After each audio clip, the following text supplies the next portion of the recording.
Chloe Hawkins here? Chloe Hawkins. Does anybody know her? Okay. All right, so any questions before I keep going? On anything? Okay. All right.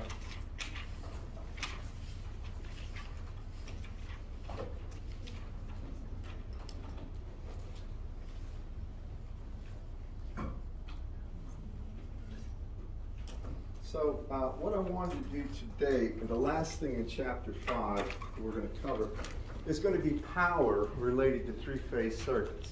The nice thing is you've had power.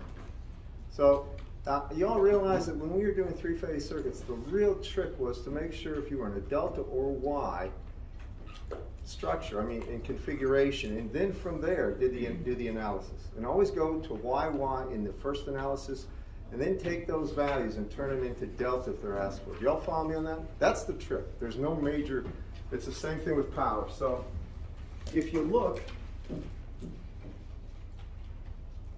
well, let me just put up a power one and I'll show you this. So this is problem 558.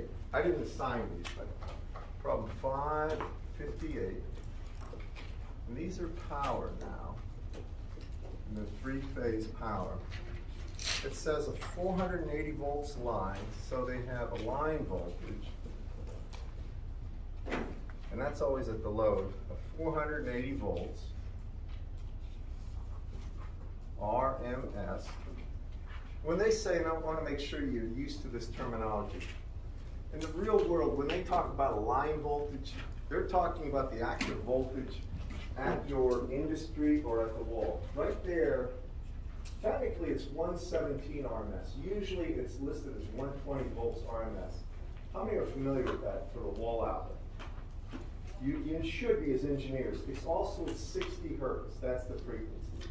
Throughout the United States for power distribution. Remember that. Those are two things. In Europe, it's 50 hertz. It's different. But when they talk about 480 line voltage, that's a high voltage thing. It's going to an industry. And it says if two loads are rated as follows. So this is the line voltage right there, and they have one load. It's 5 kVA, and it has a power factor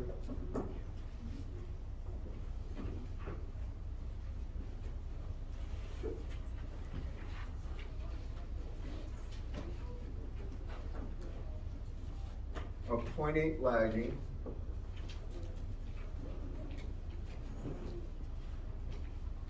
And then they have load 2,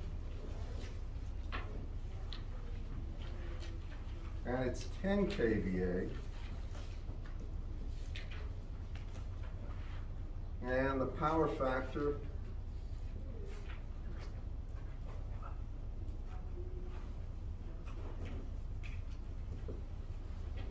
is 0.9 lagging. Determine the magnitude of the line current from the 480 volt source. Here, it doesn't matter, the three phases don't matter. But I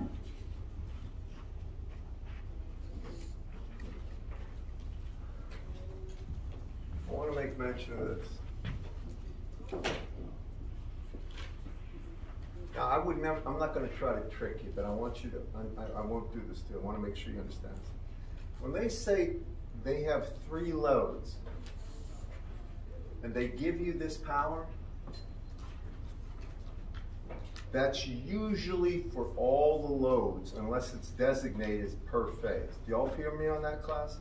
So this would be the power, and it would be a complex power, S, right here, for all 3 loads, or all 3 phases for load 1. Now these are always balanced, and by that it means the same load is across A and B, as across B and C, as across C and A. Everybody follow me on that? So the thing about 3-phase that gets a little confusing is, when they say power, and again, I would never try to confuse you this way. I would say per phase or for all 3 phases. But here it says they have three-phase loads, and the power on the first load, which is all balanced, it's the same thing, is 5 kVA. That is per load. Y'all hear me on that? I mean, sorry, that is total for all three loads. This is all total for all three loads for the second load. And I'm not trying to confuse you, but here is what they're really saying is they have some loads here that are going to look, it doesn't matter if they're Y or delta, but because they're equivalent. They have something like this, and they have another system here.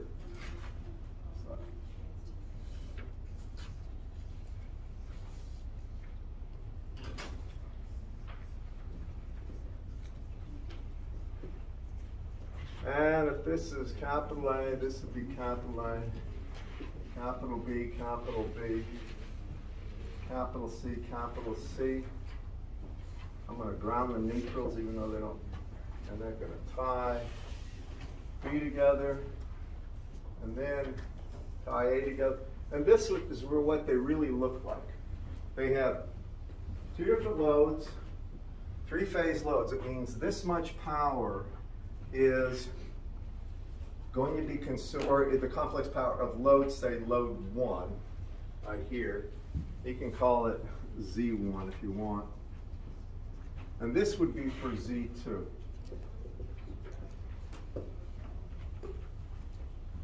Are you got me on this one? I'm just trying to make the point. Yeah. What is the difference between VA and VAR? All right. When you talk about S, the complex power, that's in kVA.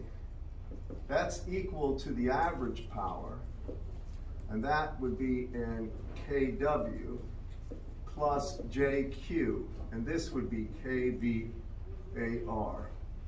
It's volt amps reactive, the last one. The JQ is just reactive power. This is real power, the average power, and S is complex power. They're supposed to have the same units if you add anything together. The way they differentiate them is they use that VAR to designate an imaginary or complex power, and they use KW to strip real. Okay. That's it. They're just units used for designating. Yeah. Does that B line also go off to the... Yeah, they do. I'm not showing the entirety of it, but they all go back to the actual the voltage source. You don't care about the voltage source. The only thing you care about is this. They don't give you anything to deal. They don't give you the line impedance or anything like that. They just say this is a complex power with the first one, this is the complex power with the second. Y'all follow me? Now, the assumption is it's distributed equally on all three loads that are associated with this first one. So I divide this by 3. Now I'm going to show you just one phase over here, all right? Just the A phase. The way we've been doing it, we don't write all 3 phases. We only deal with one. So I'm going to come over here. I'm going to show you what the schematic is for this and why it is the schematic and how you go about dealing with it. Won't be bad.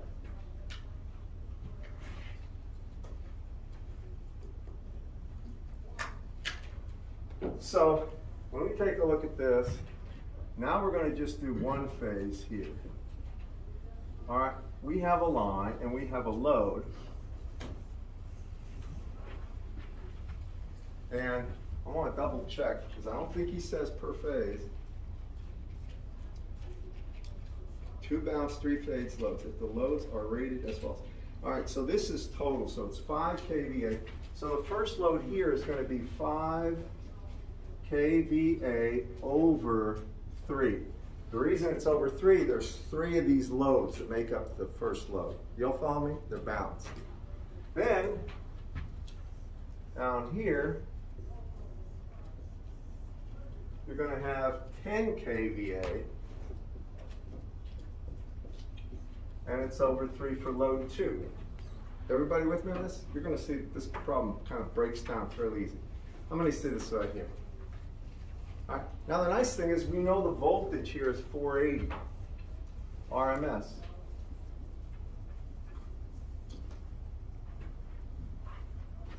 And we know the power factor is 0.8 lagging for the first one. And the power factor for the second is 0.9 lagging. Now let me ask you this. If you just have one load, you know the power factor, and you know the voltage, do you know the current? I want to take you a step back. If I just said I have one load, and say it had a certain complex power, S complex, here, and I knew the voltage, line voltage, I'll use 480. That way it won't be a problem. Okay? So I have 480 volts here. And I wanted to know this current. How do I get that? And I know the power factor. There's a variety of ways. What's probably the easiest? Well, you remember the complex power in general is magnitude and angle, right? Isn't that right? So if we took S complex magnitude, that's really, the magnitude is VRMS, IRMS, right? Then there would be that angle, right? But we're not just taking the magnitude. If I take this times the cosine of that angle for this load, so cosine, let's say you got a power factor, just do you have the power factor, so it's cosine of the angle associated with the power factor. Isn't that the average power right there? You all follow me on that? If you're not, I'm going to spend a little more time on this. What I'm trying to say is the complex power is really a magnitude and an angle, right? If you just take the magnitude, that's VRMS, IRMS, isn't it, class? Now, if you take VRMS, IRMS times the cosine of the angle, we have the average real power. We have the real power, don't we? Are you following me on this or not? Tell you what, I'm looking at you. I'm getting more and more concerned. I'm going to go right to this one and do it. I'm going to calculate this current right here, and that's what I'll call it I1, and then I'll calculate I2 here, and you'll see this, I think. Now, for the first one, just follow me on this. I want to make sure you see this. We have the complex power, right? 5 kVA over 3. So when I take a look at complex power, if we have this, if I take 5 kVA, 5 times 10 to the third over 3, and I need an angle associated with this, so I know that cosine of the angle between the voltage and current here would be equal to 0.8, correct, class? So if I take this, which is the complex power, that's VRMS, IRMS, and I multiply it by 0.8, that's the average power. Or, I mean, that has to be equal to what? I'm doing this, I'm trying to think of how to do this so you can see it, because maybe I should do it this way. You're used to seeing VRMS, IRMS times the power factor is PAV, right? You're used to seeing this, correct? I'm just trying to show it to you in the way where I see everybody's getting it. All right, now look, P average, if we have complex power and power factor, we can say P average is going to be 5, since it's 5 kVA, I'll just put 5,000 over 3, and then it's going to be times the power factor, 0.8. You agree with that? And that's equal to V, that,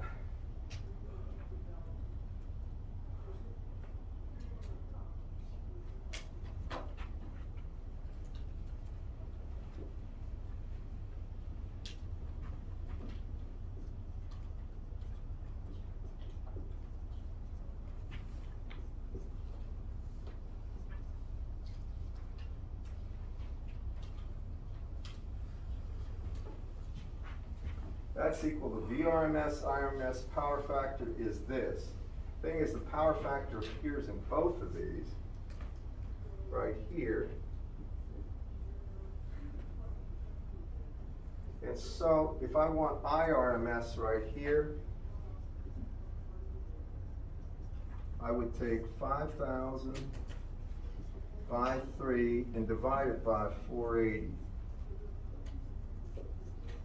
Can you give that to me? That would be the first current's magnitude. Just take 5,000 by 3 over 480. The power factors are going to cancel, and I knew that was going to be confusing. I was trying to find a way to get this information across to you.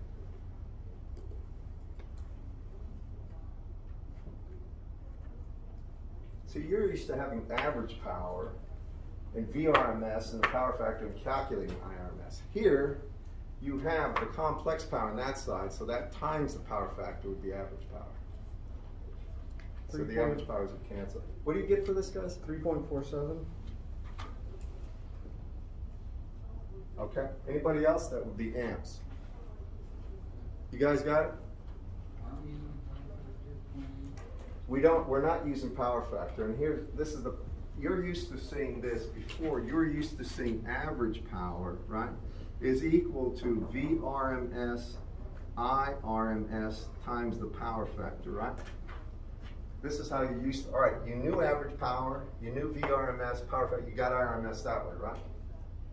Now with complex power, when we have complex power, S, right here, this is VRMS times IRMS conjugated, right?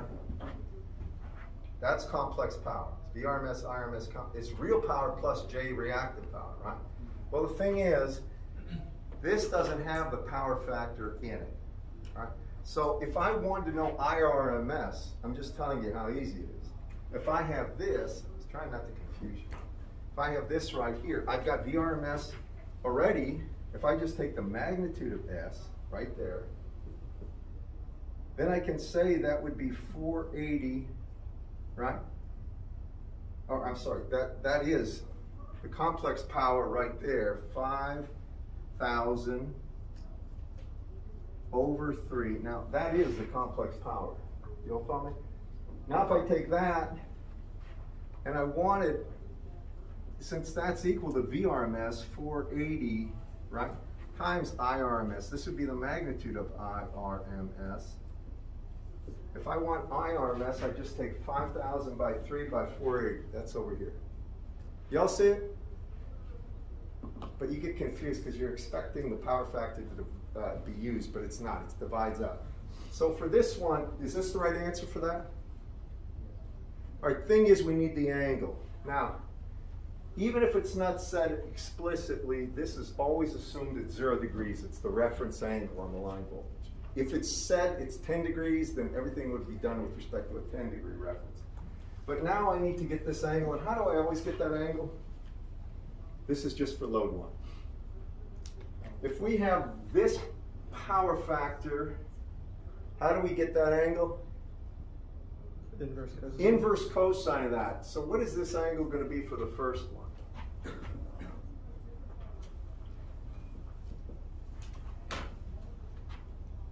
Inverse cosine of 0.8. 36.89 degrees.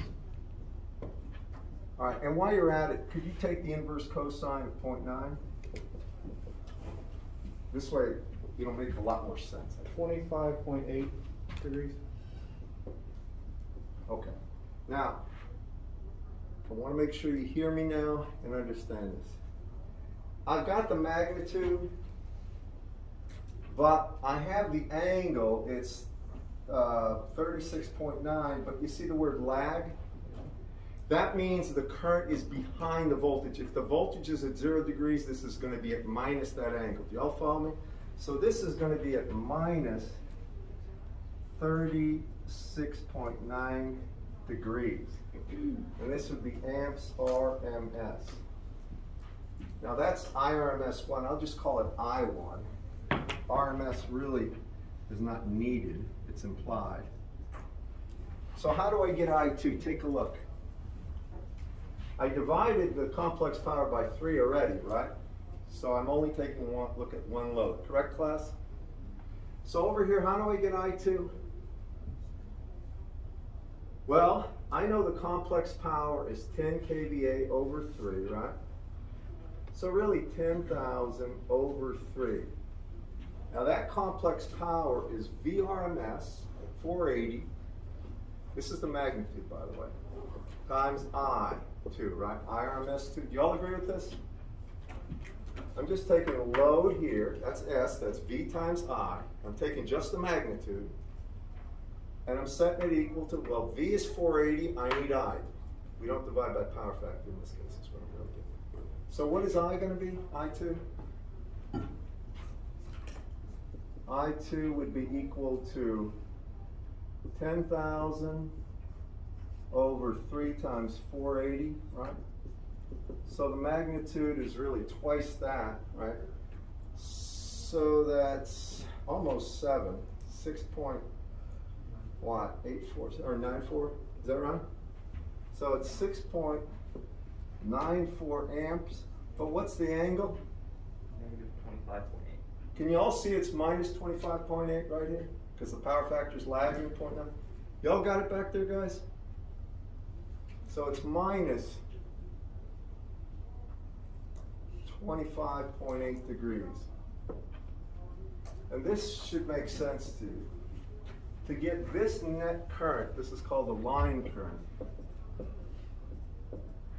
Do you see how you're just going to add that current and that current together, but they're complex? Do you all see that, class? This current is the line current, what they want. It's made up of the current that goes down here plus this current. Do y'all follow me? Yeah. If the I is not lagging, do we still mark the IRMS conjugate, or? You can have the conjugate in there. See, I just used the, what I'm doing here is taking a magnitude, so conjugation means nothing. Magnitude gets rid of any kind of imaginary part or angle when you take the magnitude of anything. Now, to add them, this is where your calculators, you have to know how to do it. For I total, please do this here if you have your calculators. You'll take I1 plus I2. That's real and imaginary parts. So I have 3.47 at an angle of minus 36.9 degrees plus 6.94 at an angle of minus 25.8 degrees. And do that for the total. I don't know how you enter these numbers in your calculator. If you're having problems, you can just take 3.47 times the cosine of 36.9 to get the real part, and then 3.47 times or minus the sine of 36.9 degrees, or the sine of 36.9 plus j there. But can you give me a magnitude and angle for those two? This is usually where problems are with calculators.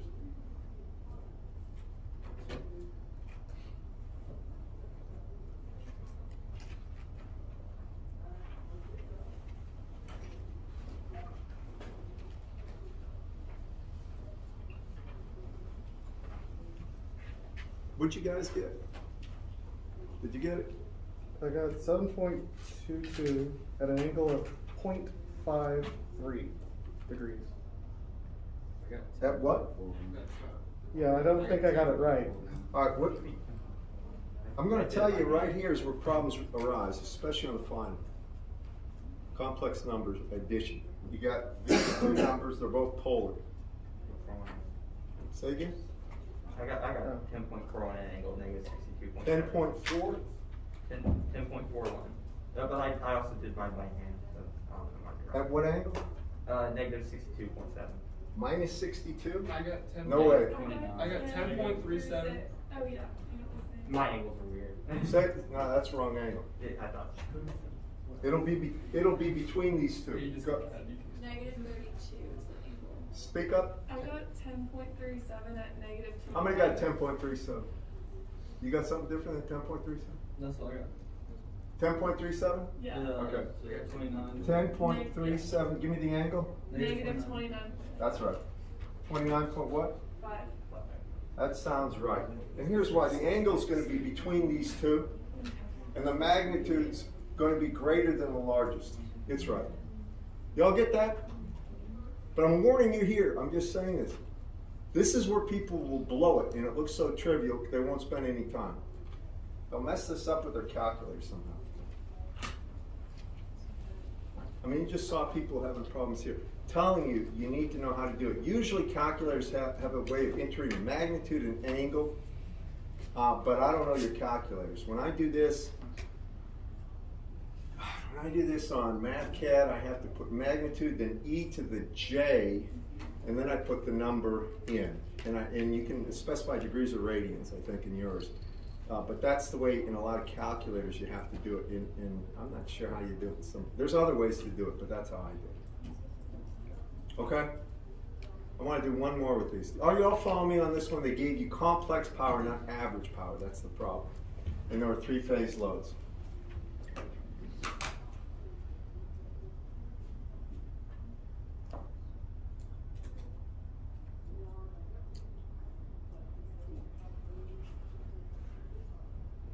We'll do one more of these before we move on. I don't really think there's much this is really troubling, but you have to know the load, you can designate the loads as an average power, real power, with a power factor, or a complex power, an S, kVA. So you got to make sure you know the difference and how to deal with it. We're going to do one more and then move on. Let me erase this stuff with that.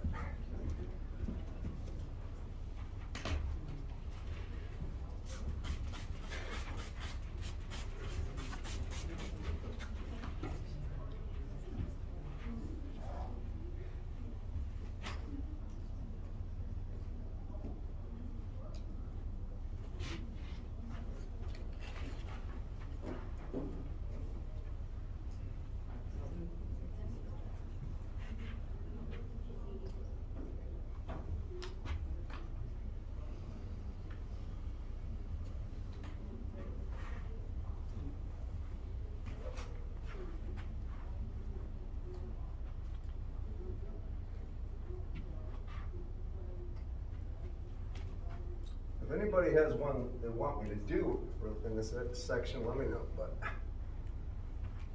they're all pretty much the same.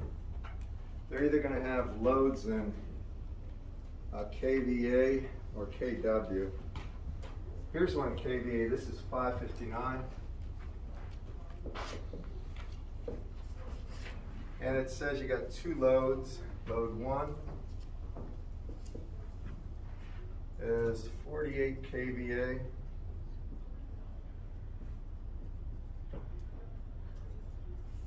It's got a power factor of 0.9 lagging. And load 2 is 24. A power factor of 0.75, and it's lagging as well. The line voltage, so they say V line, is equal to 208.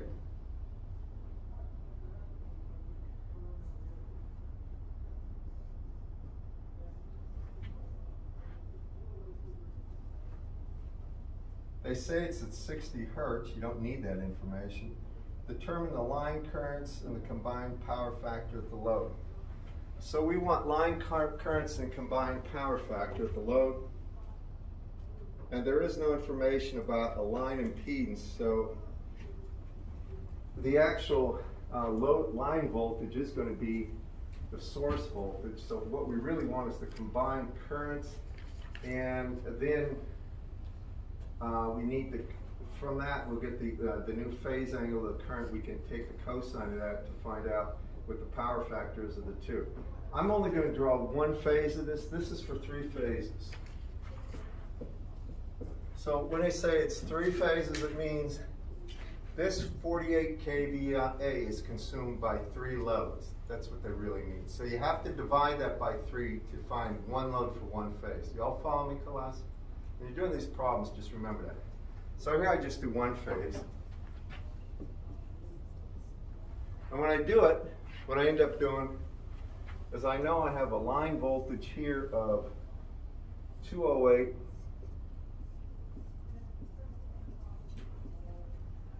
Then I have load 1. And load 1 is going to be 48 kVA by 3.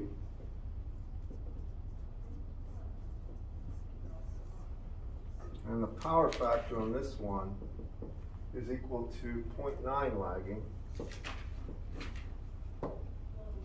And here's load 2.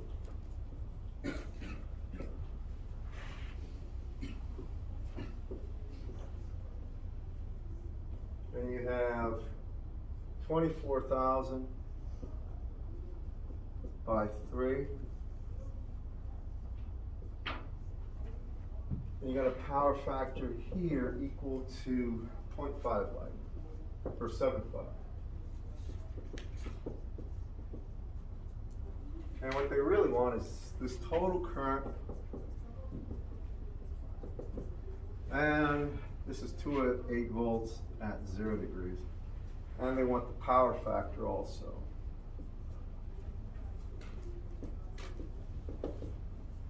But I'll call this I1, and I'll call this I2.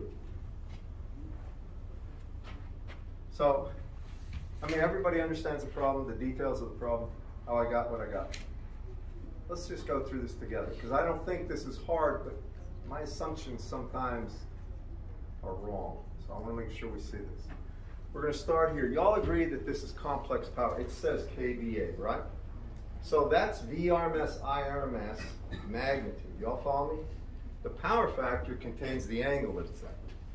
So for this, since I've got that, I got for I1, I know I1, which would be an RMS times VRMS, is going to be equal to 48,000 by 3. Now, those are magnitudes, and I know VRMS is 208, right? That's the line voltage. Y'all with me on this, class? And I'm doing this, I'm going to be careful.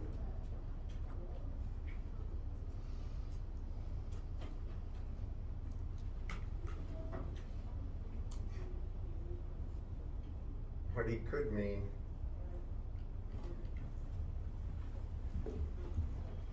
this is one thing I don't like about this. The line voltage is usually VAB.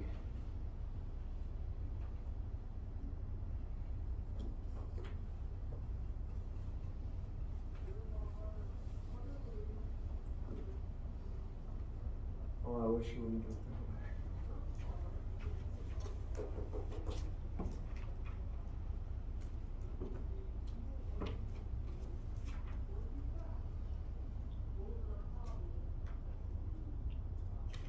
I'm going to say one thing, two things actually, but I want to make sure you understand something before I lead you astray. Whenever they have this 48 kVA as load 1, it doesn't matter if the loads are in delta or Y. Y'all follow me? If they have 3 equivalent Y loads or 3 equivalent delta, they'll still consume that much power. Y'all follow me on it? The power will never change. Now, something to be said. If you take a Y designation for the loads, then what happens is this. If you're assuming it's A to neutral, then when they say line voltage, and this is the problem I'm running into here, that line voltage is magnitude from VA to VB. It's not VA to VN. Y'all hear me on that? The delta voltage. This would be a delta voltage, and I just realized that I'm assuming something that I shouldn't be. I'm not gonna try to trick you on this stuff, but what he's doing is, when he calls this a line voltage, that's VAB kind of magnitude. That was my bad on this one. Y'all with me on this? So, let me go. You all know how VAN times the square root of 3 in magnitude is VAB, right? Well, when they talk about a line voltage, because he doesn't say line to neutral the way I'm used to seeing it, he just says a line voltage. That means between A and B in this book I'm using. So I want to do this, and I don't want to confuse you, but I think I have. I want to just be completely honest about this. Could you just write down the assumption that you originally made on this problem? No, I'm gonna do the problem the way it should be done, but this is what you would see on a piece of paper from me. You would not get line voltage. What I would say is VAB. I wouldn't say something that's ambiguous. So let me go back here and start right here. Instead of V line, I'll take VAB is equal to 208. That way it's explicit. Y'all with me? Now, I'm going to come over here. And what I want you to do is understand one thing I'm about to do. You remember how I told you to always go to YY when you do analysis, right? So when you do analysis, and this is important, if this is a Y load formation, then we can get I1 and I2 like this. Instead of having the line, the VAB would put VAN here. Do y'all hear me on this, class? Here's why I'm doing this. This is going to become my VAN. And the reason it's going to become this is that way when I have two Y loads, I can add the currents, and those currents will be the line current. Now, if you have delta currents, and this is so important, remember, delta currents are related to actual Y currents by, they are decreased by the square root of 3. Do you remember that last lecture? Here's the reason the YY is so important. The currents that you calculate down here, if this is a Y voltage, hear me, you can add those together, you can actually get the current on the line. If you get delta currents and you add them together, you don't, because with a delta current, try to understand this, when you have a delta configuration like such, you don't need to write this, you just need to see what I'm talking about so you can appreciate it. These are Z deltas, right? This is A, this is B, and this is C. This goes back to the small a back here, and this is the line current in the transmission line. Y'all follow me? Now it doesn't matter if that source back there is Y or delta. But if you look here, you have a current here and a current here that add together at this point. Y'all see that? Those two currents will be the line current. But the thing is, if you just calculate the delta current, it is not the line current. Y'all follow me? If it's the Y current, if this is a Y configuration, it's important to see this. When it's a Y configuration,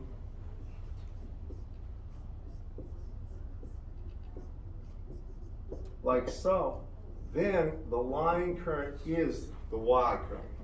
Y'all follow me? Because this has to be this current. If you calculate this current, it has to be this current. Y'all follow me? Let me see this right here. Okay, so let me back up. And I'm trying to do this in a way that's not going to confuse you. He gave you a line voltage, right? Now, we're going to get, this is VAB, we're going to get VAN. What do we have to do? Multiply by the square root of 3. 1 over the square root of 3 times that, right? And then we have to turn the hands back by 30 degrees. Do you all agree with that, class? So now we're going to get this voltage. I believe it's 120. You check me on this. 120 volts. 20.089. Point what? 0.089. 120. And it's going to be at minus 30. Well, we could actually use this as the reference at 0 degrees because then the currents would be referenced to that. That's fine. You can do that. So we got 120 at 0 degrees. This is still right. That power consumption doesn't matter if it's in a Y or delta. The total power will be the same. Power factor is the same. But now this is I1. Do you all follow me on this, class? And this is I2. And we can add those to get I line. The last one I did, the one before this, I made the assumption that that line to neutral was the actual voltage. I should have divided that by square root of 3, and I'll take care of that in a second. I want to just finish this part. Does everybody follow me what I'm doing here? This is in a Y, this is YY. Now I'm going to calculate I1. So I1, right here, in magnitude, is still 48,000 by 3, and it will be divided by 120. Y'all follow me? Not 208, correct? So this is going to be, because it's in a Y configuration, so this is going to be times 120 here, Or I can say that I1 here is 48,000 over 3 times 120. And can you give me that magnitude? 133.235. 133? Yep. Point. 235. And the angle would be the inverse cosine of 9. Is that 25 point? Negative 25.8. So it's minus 25.8 degrees. Now that's I1. And I2 here would be equal to, well, it would be 24,000 over 3, right? And then it's going to be divided by 120 as well, right? So it's literally half of that in magnitude. And the angle would be inverse cosine, minus the inverse cosine of 0.75. What is that? That would be 66.6173 at an angle of negative 41.4. Or minus 41.4 degrees? Did you say? Yep. What was that in front here? 66.61 or 62. Just 6. All right, 6.2 at minus 41.4, and that's amps RMS, right? Then when you add those up, that would be the correct line current. I line would be equal to I1 plus I2. What do you get for that? 198.216 or 2. 198, did you say? 198.22. 198.2 at what angle? Negative 31. Degrees? Yep. How many got that? No? Why you, when you convert from VAB to the VAN, you say it's going to be a minus 30 degrees on the angle? I did, but here's this, if VAB was at 0 degrees, this is where it's not stated. There's some freedom here. Now, you got to understand the power factor is a relationship between the angle of voltage and angle of current, right? If you're in a Y configuration or delta, it doesn't matter. The power factors will be the same. I'm in a Y configuration. So that means if I assume this is at 0 degrees or at minus 30, whatever it is, the current will be at an angle less than that of the total power factor. I mean, it would be the inverse cosine of the total power factor. Do y'all follow me on that, class? All right, let me get the total current first. Is this the right total current right here? It is? All right, what's the power factor? What's the cosine of 31 degrees? Minus 31 to be honest, but it's just 31. 0.86. So you get a power factor of 0.86, and it would be lagging, correct? Right? Did you get something else? How many got this right here? It should be pretty evident, right? And we would say lagging because it's negative. That will be the right line. Does anybody have access to the solutions I put up for this? Do you have access? I'm very curious. See, I know what he's doing.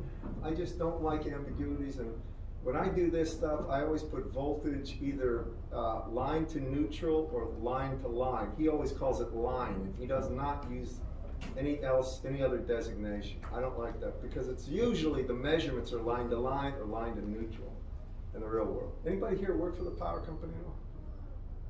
No? Okay. I've never been up on a power pole where they have these long rods to measure voltage, but the line to line or line to neutral are key when you're doing voltage measurements. Anyway, can you check on that? Is that the answer? Yes. Right there? Okay, thank you. I want to say one thing. I apologize for that. I just got out of another class. I'm so used to V line to neutral being this statement, and they're V line to line. Yeah. The KVAR load, you mean here only have the real part? Hold on, what do you? Like for the 48,000. That's kVA, that's real and imaginary, that's S. Remember how S itself was V times I constant? So if you convert the VAB to the VAN, you have like some certain angle. That angle gonna affect how you calculate the I angle. Yeah, but this is the thing. When you have whenever you're talking about power factor, you almost inevitably look at the Y. You look at the line current and Y voltages. I know this, and this is the way this is done. What they want to look at is something that is unchanging with the configuration of loads. So line current is always the same. Doesn't matter if the load's in delta or Y. In the source, being an A to neutral voltage is always the same. So they always talk about the line current's angle with respect to the A to neutral voltage. And I mean, we could get the voltages for VAB and all that stuff, and the current's IAB, but they'll have the same power factor. All right, and I'm sorry this took so long. Let me correct the first problem. Since you have the solutions, I'm going to go to that first problem real quick with you. Correct it. This is the thing I wanted to do today, just seal this off, because I try not to cause you to have a lot of stress with these three-phase circuits and terminology. So I will state explicitly VA to neutral or whatever. There's going to be nothing of uncertainty.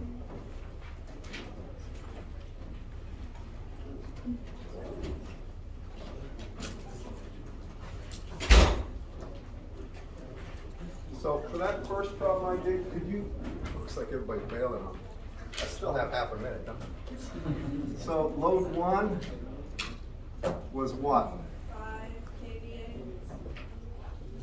At 0.8 lagging. load 2? 10 kVA at 0.9 lagging.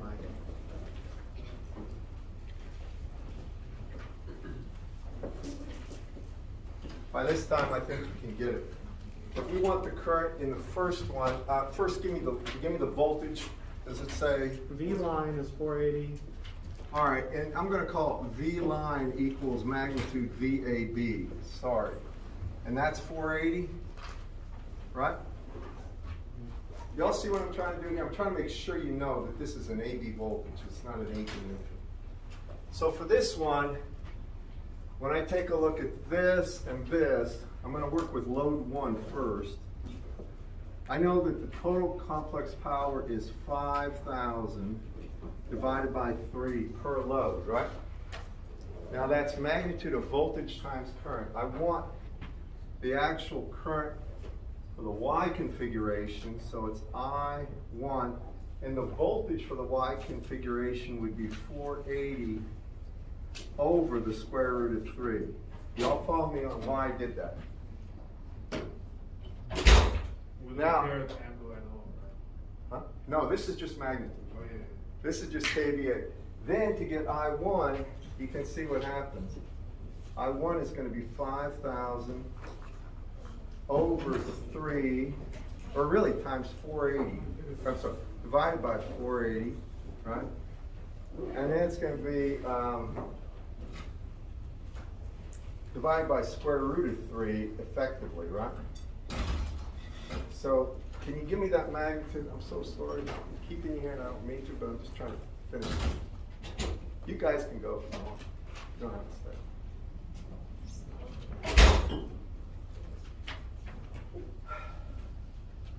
Anybody? I got 6.01. Anybody else? 6.0. Okay, can you take the inverse cosine of 0.8 was 36, is it? Or 36.9. at minus 36.99 degrees. Smart. And what about the next one? Since it's twice the magnitude, I know the actual value of the current I2 will be twice that, right? It'll be 12.02 And then the angle will be the inverse cosine of 0.9, that's 25.8, isn't it? Yes. Could you do me one favor? Could you add these two currents together, I1 and I2, and give me I total? And Molly, are you still, can you just tell me, or can anybody tell me, or Marianne, do you have the, I want to check the answer, that was the one, 558. Yes. 10.37, angle negative 29.5. Is it 29.5? Negative 29.5. Anybody else? Yeah. Says Is that 31. the line or? This is line, this is total line, yeah. It says I line is 17.97 amps. Okay, did we do, I just borrowed it from. Is this can you, 58? when you added those, hold it. That's what we That's got. what I got. What did you get? 17.9. When you added them? At an angle of negative 29.5. When you added I1 and I2? Yes. Okay, so that is the answer, right? Yeah. Okay, so 17.97. just check your math. I'm so sorry on that one. I apologize to you. Dr. Baginski? Yeah. So on the problem you worked previously, V line is the magnitude of VAN. When you first worked the It problem. would be 8 in neutrals. You can come on in. VAN is that VAB would be the line voltage. When you originally worked it though, you I worked it forgot to assuming. divide by square root of 30. But if we assume that V line is VAN in your original working of the problem, then it works. Then that's works Yeah, correctly. but that isn't. That's VAB, and that's on me. I tell you, I apologize.